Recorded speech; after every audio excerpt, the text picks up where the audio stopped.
Hey everybody, Holden here, back on the Alakir channel, and today I'm making a video on the official Dragon Ball Z Dokkan Battle Hall of Fame. Today I'm joined by my good friend Uno. I am here against my own free will. Please do not believe anything that he says. Yeah, so the reason we are making this list is because we are at the precipice of the game's 10th anniversary, probably the most monumental milestone we'll ever reach in this game. And for all we know, spots 1 through 6 on this list a year from now would just be the 10th anniversary LRs. So that's why we have to make the video right now. Putting together a dedicated list of all the strongest and most iconic characters in the game's history feels like a perfect way to celebrate the journey the game has taken over this decade, right before what will probably be the biggest event the game ever has. Before we get into our list, we want to take a quick moment to talk about our credentials, basically just how long we've been playing, and later on we're going to talk about our criteria that we're using to rank units for the list. Uno, you go first. I've been playing Dokkan since the first month of the game's global release, not quite day one. And for me, I've been playing since day one on global, but if you've seen my content before, you might know I didn't know how to summon until I watched a video for STRD FE Broly, so I haven't really been playing until that guy's release. With all of that being said, and our qualifications being out in the open, now we'd like to take a moment to go over the parameters and guidelines we use to scientifically determine which characters could be considered worthy of a seat in the Dokkan Hall of Fame. Our 3 necessary criteria for a character's worthiness, in no particular order, are as follows. Number 1, strength on release. If a character releases at the very pinnacle of the game, they are obviously going to be looked at more favorably for a list like this than a character who wasn't quite at the top level. A character who comes onto the scene as an explosive number 1 and redefines the game's level of power is exactly what we're looking for in this category. Number 2 is going to be aging process. What matters nearly as much as how strong a character was on release, how long that character stayed good, or even better yet, how long that character dominated at the top. Number 3, community impact. The people pick the Hall of Fame. It is the people's champion, a metric many people may not consider when discussing something like this is a character's overall impact on the community as a whole, from discussion and hype to general reputation. It's also very important to note that for all 3 of these metrics and our overall list, we are weighing a character's original release far more heavily than that same character's EZA release. This is purely to be fair toward characters who may have had stellar performances in the meta they released in, but a disappointing EZA. Yes, many factors are going into this list. It's not simply ranking characters by how far ahead of the game they were on release, or ranking the best units in the game by how long they stayed the best. It's a lot more complex. We want this list to feel like all units who hit that best unit in the game mark are eligible, but not guaranteed, which you will soon see as we get into the video. Now, with all that being said, we wanted to make sure we only include 10 seats for the Dokkan Hall of Fame. However, we have an extensive list of honorable mentions, with a handful that we deem special or impactful enough to get speaking sections of their own. Before we get into our special mentions and then the true top 10, we'd like to fire off some names that could easily be on someone else's Hall of Fame, but didn't quite make it for ours. These characters include STR Dokkan Festival Broly, certain gimmick characters, Tech Perfect Cell, Int Buhan, Int Janemba, Tech Super Saiyan 4 Gogeta, AGL and STR Rose Goku Black, Int Ultra Instinct Goku, Tech LR Super Saiyan 3 Goku, Tech LR Gohan and Goten, Tech LR Broly, the 4th Anniversary LRs, Fizz Dragon Ball Super Broly, TUR, the 5th Anniversary LRs, the Super Saiyan GT Dokkan Festival, Int Super Saiyan 4 Gogeta, Fizz Path to Power Kid Goku, the TUR Gammas, LR Vegeta and Trunks. STR LR Cooler. Tech Carnival Super Saiyan Goku. Piccolo Jr. The 8th Anniversary GT Duo. LR Bulma. LR-STR Future Gohan. AGL Limit Breaker Super Saiyan 4 Vegito. Fizz Gogeta Blue and AGL Full Power Broly. Angel Super Saiyan 3 Goku and Fat Boo. There are also characters that are a bit too recent for us to truthfully gauge their impact on Dokkan. Characters such as Carnival Tech LR Broly or the Carnival Family Kamehameha LR are ineligible for that reason. With all of that out of the way, let's get straight into discussing the special honorable mentions that we believed were important or unique enough to make an impact on Dokkan history. Alright, I'm just gonna pull the band-aid off. Our first entry in our special mentions is Tech Ultimate Gohan. Now put down your pitchforks! He's easily the most infamous unit in the game's history, aside from another Ultimate Gohan a couple of years later. This unit aged better than every character around him and is in talks for best aging character in the game's history. Tech Ultimate Gohan had such an incredible aging process that you could probably still find some way to run him without his EZA right now. He also has a die-hard fan base of supporters and defenders, and he's built up a truly infamous reputation over the years since his release. However, he was not dominant for too long during his release due to the units who immediately succeeded him. In Super Saiyan 4 Gogeta and Fizz Angel Golden Frieza were both strong contenders against Gohan for best TUR. Gogeta specifically was better in SBR due to his counter and due to his best partner being Fizz EZA Vegito Blue. While Gohan ultimately outaged pretty much all of his competition, including even the LRs that were out at the time, neither of us really believe that a character's aging process can retroactively be used to say they were always stronger than their peers on release. Gohan was able to stay runnable for years due to his high defense stacking and defensive mechanic in guard, but he was quickly surrounded by characters who outdid him in multiple other ways and could still defensively compete with the content they were facing at the time. He might have been the best TUR on release, but it wasn't a grand reign. Alright, next.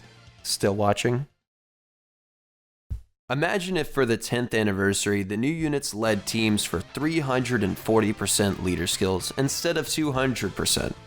That is exactly what the 2nd anniversary SSJ4s did, jumping from 70% to 120% for Super and Extreme class, that was kind of the meta for them, is a 1.7 times increase in power to every character on the team that met the requirements. On top of this ludicrous jump in leader skill buffs, the Super Saiyan 4s were just so far and away the best units in the game, stat-wise as well. They introduced a frankly absurd step up in power from even the next best character under them. And while they didn't hold the #1 spot for any real length of time, they were among the top tier characters for essentially the entire year in which they released. However, their incredible power on release is not why we decided to include them in our special mentions. Due to the sheer hype of best units in the game, Super Saiyan 4 Goku and Vegeta, these characters essentially broke the game's servers for an extended period of time on their release.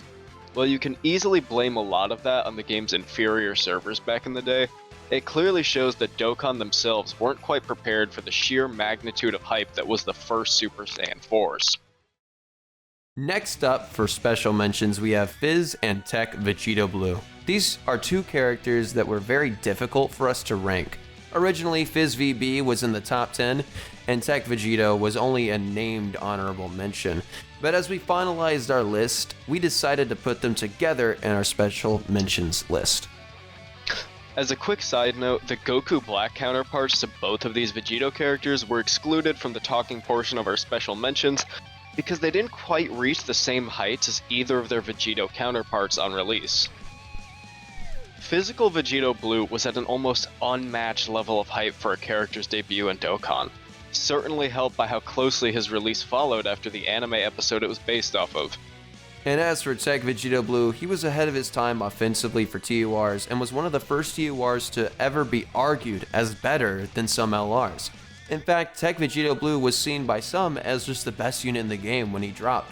But this spot on this list is accounting for both his arguably year-long reign as the best TUR, but also his leader skill not quite being able to compete with top tier category leader skills. Next up is AGL Gogeta Blue, which is quite fitting given he was the first TUR that was widely regarded as better than LRs. He also was the second/third dual category leader, the first being Tech Hit, and he led what was in contention for the best team in the game.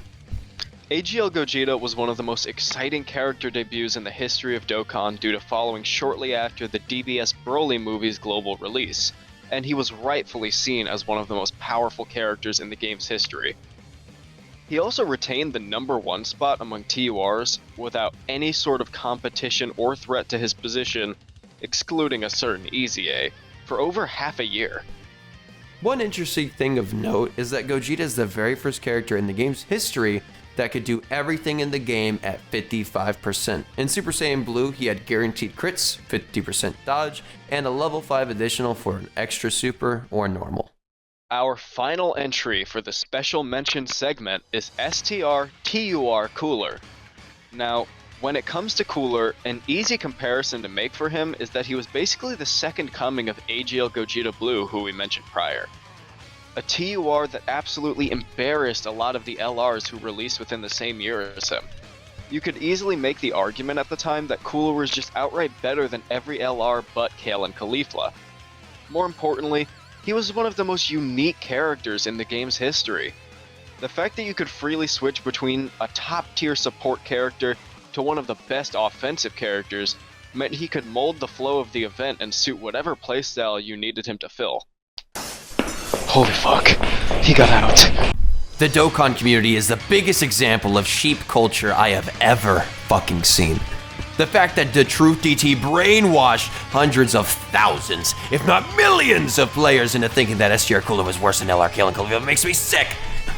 They had one fucking team, and that team was gated behind you pulling 2 to 3 copies of them. Like, what the fuck, man? Even outside the regular players' obscene unlikelihood of pulling 3 copies without draining their life savings aside, Kale and Caulifla didn't even do anything better except tank, and even then it didn't matter anyway. He hit harder, and the event where it mattered, he had guaranteed crits and infinitely stacked attack. Cooler had a better leader skill, supported 2 top tier categories. Kale and Caulifla weren't even on 2 teams, and attack debuffed, which was huge, and Super Battle Road. You know, the event where Kale and Caulifla fucking sucked. I think it's finally time that we begin our top 10 Dokkan Hall of Fame list. So without any further ado, number 10 of the Dokkan Hall of Fame is the 7-year anniversary LRs, the LR Gods and LR Force. They're arguably the most hyped characters in the game's history and were easily the strongest in the game when they first debuted, so it may confuse some people to see them ranking this low. They were the strongest offensive forces in the game at the time, introduced a brand new mechanic in the action break mechanic, and brought forth a new leader skill meta after 4 years of 170% leader skills. Despite this, in half a year, they were almost unanimously replaced as the best unit in the game by Int Vegeta and Trunks, a unit that was essentially Tech Ultimate Gohan, but a Saiyan with an absurdly broken leader skill. While the 7th anniversary LRs did age quite well overall, the limited time they held the top spot impacts their ranking when compared to some of the other entries on this list. And more importantly, they weren't really as dominant in the content they released with as many of their competitors were. While many other top-tier characters in the game's history felt almost impervious to whatever event they were designed to be ran in, the 7th year anniversary LRs could get easily slapped up by the top-level Red Zone stages that came out at the end of their anniversary. However, they did feel almost necessary for the content they released with regardless, so we can't dock them too hard. Coming in at number 9 is STR Super Vegito, easily one of, if not the biggest release of 2020 Dokkan. The hype for this character was off the charts, which was important given the unit he was following up on, in LR Super Vegito. Unlike in LR Super Vegito, STR Super Vegito actually fused pretty often, and was the strongest offensive force in the game until the Year 7s came out with their unbelievable active skill turns. He was unanimously regarded as the best unit in the game all the way to the 6th anniversary when, he came out. Being the best for 5 months is a huge accomplishment, especially when Vegito was such a highly regarded character. Leading the best team in the game until the 6th anniversary, he had options such as tanks, healers, debuffers, damage dealers, you name it, the team had it. When talking about some of the best designed characters in the game's history, STR Super Vegito is often looked back on with high regard and respect. He was truly ahead of his time. Up next, at the number 8 spot for the official Dokkan Battle Hall of Fame, in comes the 3rd anniversary LRs. Being the first ever Dokkan Fest LRs in the game's history, as well as the first transforming characters, they entered the game with an unseen level of prestige. They made all content feel effortless, including events that felt impossible just the day before they hit the game, like certain Super Battle Road stages. Dokkan Battle exploded in popularity with the release of these two LRs. The evidence can still be seen to this day. One of the biggest creators in our community, The Truth, made a 100% showcase that is still one of his all-time best performing YouTube videos. There are characters that instilled this mindset more, but these two had a you have them or you don't mentality to them. These two were the best characters in the game with a sizable gap, befitting of their status as the first Dokkan Festival LRs. They were actually even more impressive when it comes to longevity, having some of the most graceful aging processes of any characters in the game's history. While they only held the number 1 and number 2 spots for a bit over half a year, only to be usurped by another entry in our top 10, small spoiler, it's clear that these two are more than worthy of exemplary scores for all 3 factors that we previously discussed. The units in the Dokkan Battle top tier hemisphere at the time of the Year 3's release were still powerful in their own right, but either did not have the exact correct balance of offense, defense, and leader skill, or were just worse in all 3. Units like Tech LR Golden Fist Goku, SSJ3, and NLR Gohan, who excelled in damage but suffered in defense, or units such as Tech LR Goku Black and Zamasu and NLR Bojack, who were the reverse, were all considered some of the best in the game, but it was the 3rd anniversary LRs that were just right, almost like Goldilocks, in all 3 categories that made them the best in the game. On top of this, they probably had one of the best key mechanics in the game. Only one unit at the time was ever considered better in this regard, and we'll get to them later. But it's because of all of these factors that they were unequivocally number 1 and 2 at the time. And despite this, they only remain at the 8th seat in the Dokkan Hall of Fame for one reason in particular. In spite of the fact that they were the first transforming units in the game, the first Dokkan Fest LRs, some of the best aging characters ever, and certainly the most impressive units in the game overall unreleased, there exists a certain miasma keeping us from placing them even higher than they are. That being their terrible transformation condition. You would almost never see the fused versions of these characters that were intended to make them so incredible and special, at least without sabotaging yourself and opening your run up to several lose conditions it wouldn't have had otherwise. The transformed versions of Vegito and Gogeta would have gapped the game even harder than some entries that will be listed above them, but you would almost never see them, and certainly never see them in the content where they would truly make an impact. Our next entry for the Dokkan Battle Hall of Fame is one of the strongest LR characters of all time, Goku and Frieza. The first worldwide celebration LR, a character who had no special gimmick, no grand ability, just sheer unadulterated damage. Goku and Frieza's damage was so unbelievably ahead of the rest of the game that they were one of 2 characters who could complete the punching bag nuke event. In LR Gohan, who was an actual nuke-type character designed for the event, and Goku and Frieza themselves, who did it through sheer, raw power. They completely sunned the 3rd anniversary LRs, who we mentioned before, due to their inability to transform and continue to be the best unit in the game until arguably after the 4-year anniversary. When discussing this unit, it is hard to ignore that they are just a damage dealer who almost required a full setup of supporters to do what they do best. But, as Uno already said, the payoff was so worth it. We had units released after them that could do what they did, but only in certain situations. It took almost 2 years for the prolific damage dealer to be officially usurped by Gogeta Blue and Vegeta Blue from the 5th anniversary, until another year passed when they took it back as the #1 damage dealer spot on Easy Yay during the 6th anniversary. And then another character, a demon, took it away from them for good.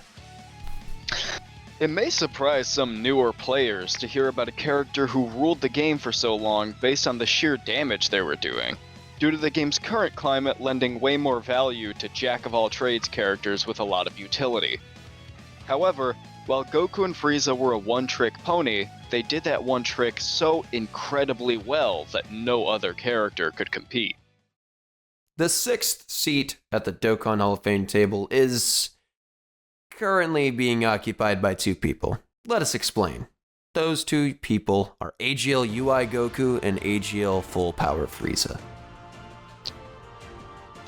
While these characters weren't actually opposing dual Dokkan Fests, they had an extremely iconic rivalry throughout the year that they both dominated, which is why we chose to have them share the spot rather than just picking one. Although, the popular opinion was that Goku took the #1 spot while Frieza was a close second. Goku was a defensive juggernaut through his impressive dodge and revive, while Frieza was essentially the strongest offensive force in the game. AGL LR Full Power Frieza was a genuine example of kill them before they kill you, beating the previous entry of LR Goku and Frieza in the damage department very definitively. As for his team, it was usually a cheerleader squad of supports when you knew Frieza was going to solo the enemies. In normal settings where you weren't so confident, you'd surround him with the many powerful Namek Saga LRs from that worldwide celebration and his personalized banner unit that was the best in the game at the time in third form Frieza. He also had a healthy amount of defense, but as Uno will soon get into, it wasn't always good enough. Exactly. Frieza would often struggle defensively in slot 1, and his incredible damage was noticeably worse in slot 2, meaning you would actually have to make the choice to threaten your run just to maximize Frieza's potential. This is why most people preferred Goku, as his safer and easier playstyle meant you could toss him wherever you needed him without giving it a second thought. SBRs often could not one-shot you, and even if they did, Frieza had options for slot 1s, such as Tech or AGL Golden Frieza. And while he was weaker in slot 2, he still hit harder than UI Goku, and even with his 70% chance to dodge, Goku could still die in slot 1. Either way, no matter who you had at #1 going into the 7th year, Fizz SSJ3, Goku, hi, hey, hello, both of these 2 units deserve a seat at the Dokkan Hall of Fame. Coming in at number 5, we have the truly infamous Kale Ant Caulifla, a character who was begrudgingly accepted as an overwhelming #1, despite what some choice individuals would say. While they weren't necessarily hype, this actually helps to lend credibility to their position, because a big reason people disliked them was that they felt a Kale and Caulifla unit didn't deserve to be #1 in the game, which was basically like admitting they knew they were.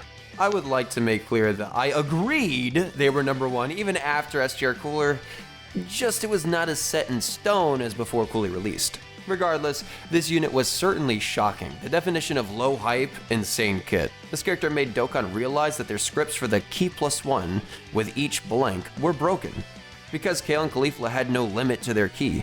While the passive said up to 6, their actual key meter did not cap out at 24 key, which led to their key multiplier, which is a step in attack calculations for the game, not capping out at 200%, which is what it would be for 24. This inevitably caused their additionals and initial supers to all hit way harder than they were supposed to. Dokkan had to do maintenance to fix this bug, but it took some time before they figured out how to fix it, or at the very least it took them time to get off their asses and fix it.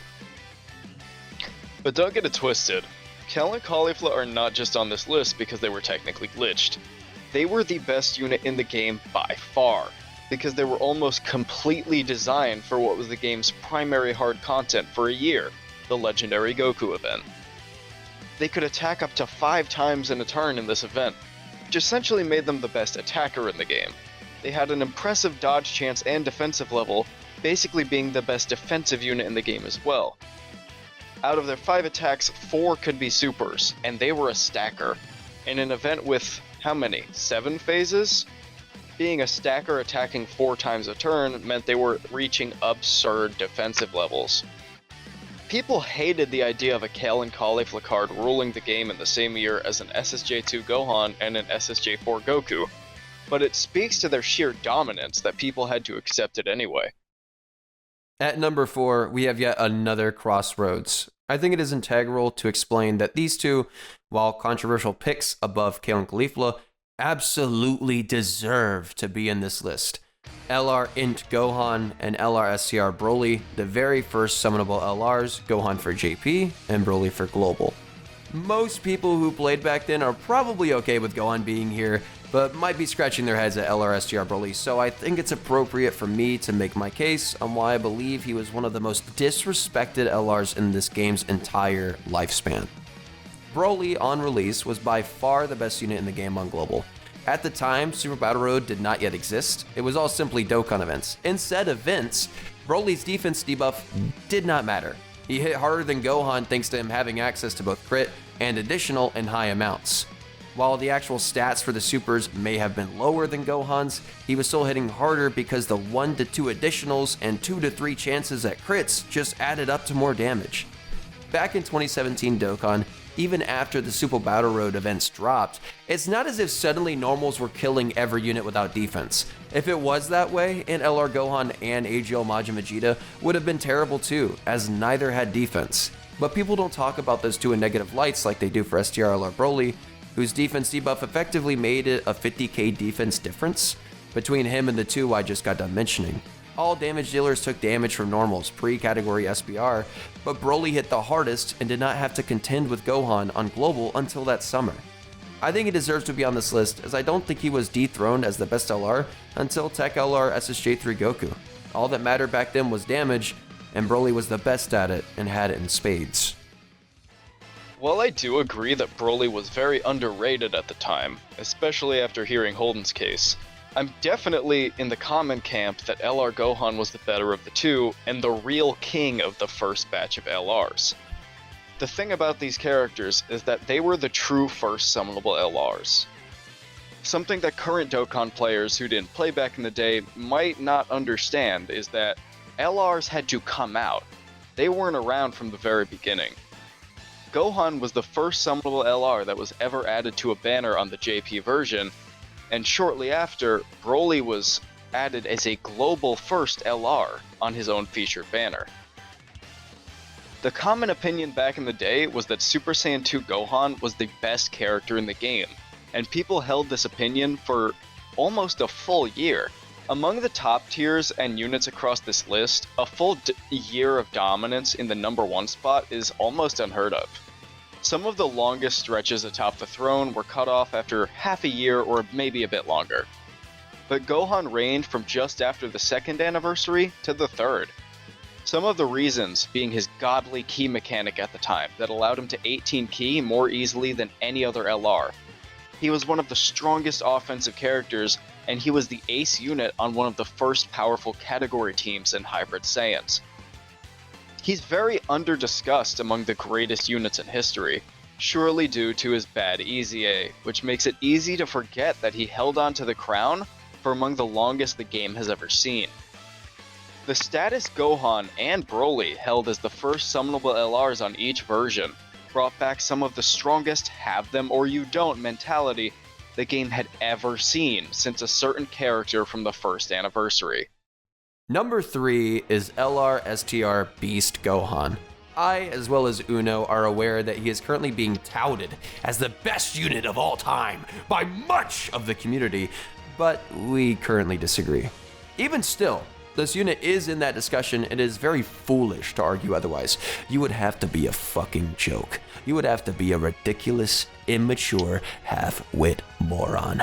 I am thankful that I have never met a sadder, more attention-starved, jabbering little prick in my life. Oh wait, I have. It may be strange to include Beast on this list when we excluded other amazing characters from 2024 due to their recency. However, Beast did release near the very beginning of 2024, meaning he has been out for nearly a full year, and has been arguably the best character for the full length of the last year. Despite his recency, this does give him immediate eligibility for a list like this. Although the reason we settled that he shouldn't go higher is because unlike many of his peers in this Hall of Fame, he never really held an unmatched peak. Characters like AGL Broly or Physical Evoken were far above him offensively, while characters like DBS Gogeta had the superior taunt and team protector ability. In contrast, the characters ranking above Beast on this list, and even some below him, were unmatched in nearly every single regard.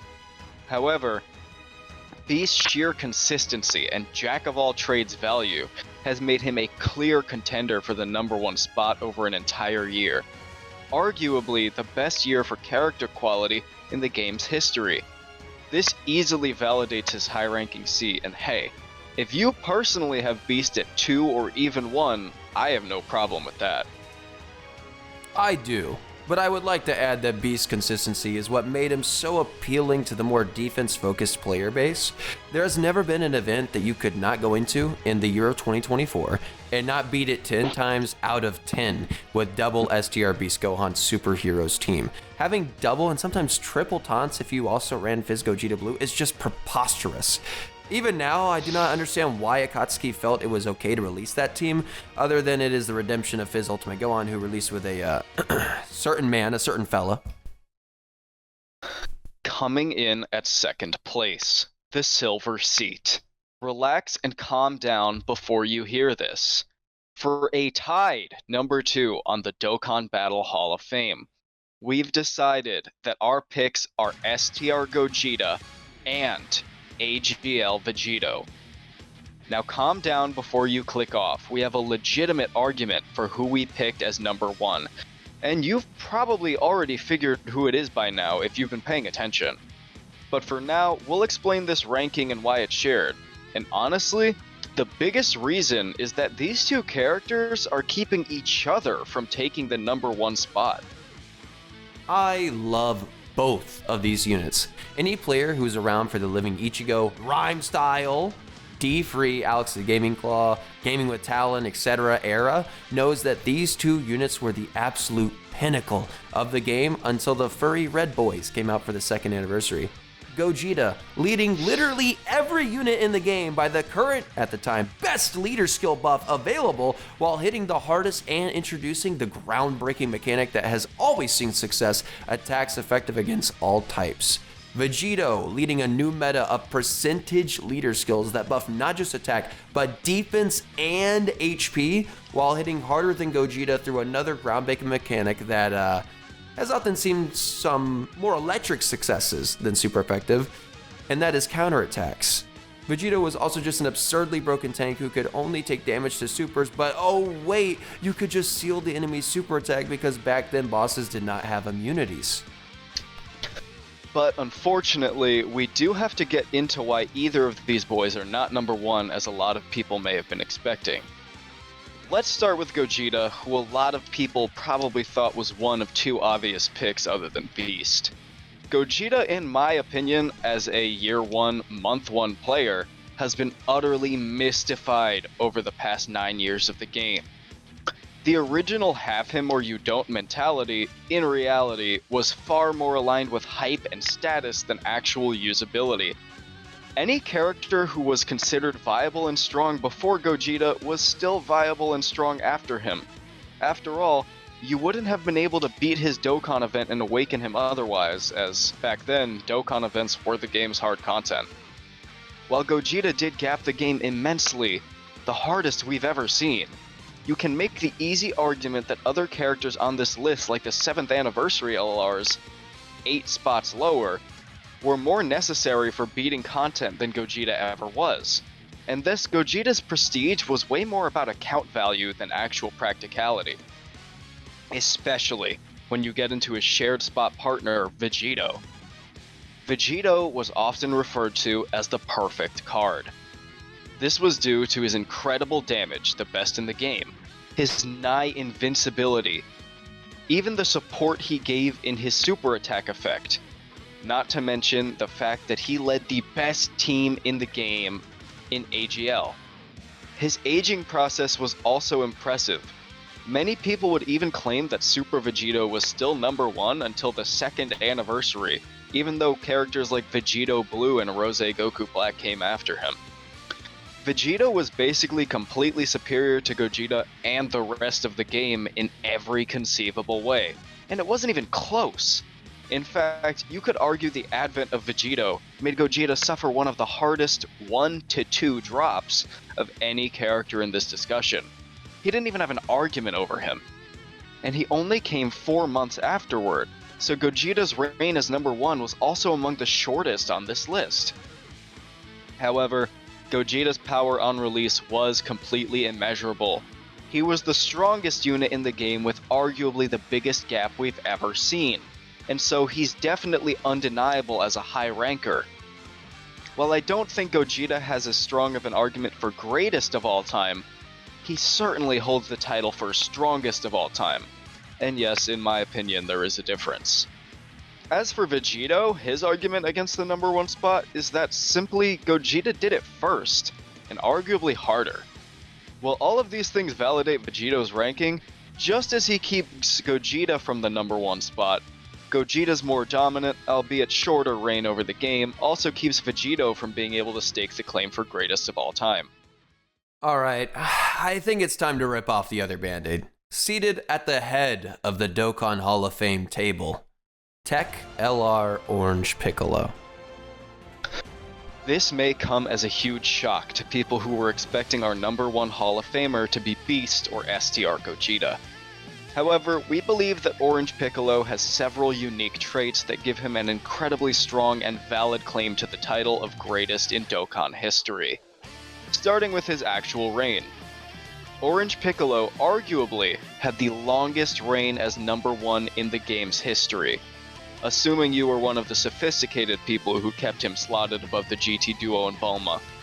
Orange Piccolo ran the game for a year and 2 months, meaning he had the longest run as king the game has ever seen. And if you don't think Orange Piccolo was 1 for the entire year, he takes another unique title, the only character in history to take back the number 1 spot. Even if you thought GT Duo was better or Bulma was better, Orange Piccolo was undeniably the best and most consistent character for the dismal future Red Zone meta, meaning that even if you bump Piccolo down to 2 or even 3, he jumped all the way back up to 1 in a few months. Tech Piccolo is a name that was uttered across an entire year. No name commanded more fear and respect than Tech Orange Piccolo. He had some moments where his followers strayed off the narrow and beaten path, falling to the dark side. When Sin and Omega were the hardest fights, that was the hardest trial for us believers. But we bore through our Savior's trials and tribulations, bringing us to the other side of what was indisputably the worst year of modern Dokkan. Orange Piccolo was designed so well that an entire year's worth of releases could not dethrone him. To put that into perspective, 11 premium LRs, 4 from the anniversary, 4 from the worldwide celebration, and 2 from Tanabata and 1 from Christmas, all released, and Orange Piccolo came out at the end of the year still as number 1. No other unit in the game's history has ever gone through that much competition and consistently stayed at the top but this character. Granted, he was not the best unit in all categories, he was not the best offensively, and in certain situations there were better tanks, but he is a proto-STR beast. He was the king of consistency. Despite what Holden said, Orange Piccolo was still one of the best offensive characters with his giant form. He was the best general defensive character. He gave support and protection to his allies. he led the best team in the game, arguably the best category of all time. Orange Piccolo released in a meta where 1 million supers were the standard, yet he can live, not tank, but live 3 million supers with his full passive up. He was almost 3 times as strong as he needed to be. Orange Piccolo was such a legendary force that he single-handedly made the biggest fumble in the game's history in Beastless Gohan not feel quite as bad as it could have. He went through 3 different difficulty jumps and remained the strongest character. He single-handedly made people realize how good giant forms truly are. Even to this very moment, you can hop into any event and beat it with Orange Piccolo as a mainstay on your team, over 2 years after his release. He is simply the greatest of all time. I know we were just talking about how great he was, but it really is hard to describe the difference in magnitude between LR Orange Piccolo at number 1 and LR STR Beast Gohan at number 1, or even just STR Gogeta, AGL Vegito, anyone on this list, basically. Beast, for a lot of people, is not the best unit in the game as of early January 2025. A lot of people have, say, Easy A Tech LR Super Gogeta at 1, or SDR Family Kamehameha at number 1. Some delusional idiots have the Fizz SSJ Goku Gohan and Trunks at number 1, but those are definitive now. The year has ended, and people have locked their placements in, going into the biggest, grandest anniversary of them all, year 10. But for 2023, when people would change their mind from Orange Piccolo to GT Duo, or to Bulma, or sometimes to STR Future Gohan, etc., from what I have seen and known, they would always change it back to Orange Piccolo.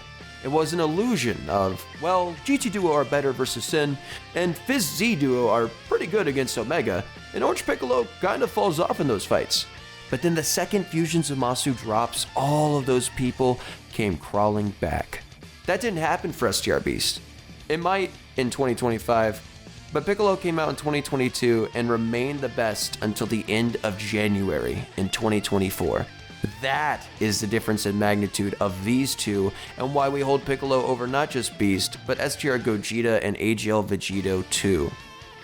No other unit held onto the top spot for this long, with this consistent of a team, with this much competition. No other unit except for Tech Orange Piccolo, the best Dokkan battle unit of all time. We do acknowledge just how subjective a list like this is always going to be. There are so few people who would watch something like this and come out on the other end going, yeah, I agree. But we can hope you all at least understand our logic and placements.